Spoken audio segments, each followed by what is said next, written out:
What's going on, guys? It's Vinnie here, and today I'm going to be showing you guys how to replace an engine air filter on a 2011 to 2016 Hyundai Elantra. You won't need any tools for this video, but you will need your engine air filter. Links will be in the description for the parts that I used in this video. Alright, first step is to pop your hood. Once your hood's popped, there's two tabs. There's one there and one there. Once those are off, you'll lift the front of this up and then pull it out that way very gently. You don't want to go too hard because you can rip this boot. So we're going to slide it forward like that, and then it's going to lift up. I would leave it halfway up. I wouldn't try to rip it all the way out. You can reach under with your other hand, slide the old filter out, and we will slide in our new filter. Now to reinstall this, you're going to want to look on the left side, and right down here you're going to see these tabs. So you got to pull this back to the right, get those tabs in the slot on both sides, and then slide the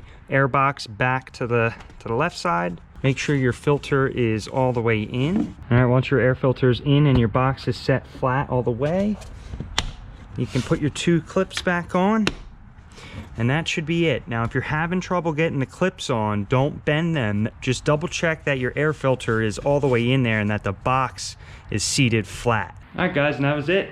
That's how you install an engine air filter on a 2011 to 2016 Hyundai Elantra. If this video helped you guys out, please leave me a like. If you guys have any questions, please leave them down in the comments and I will get back to you.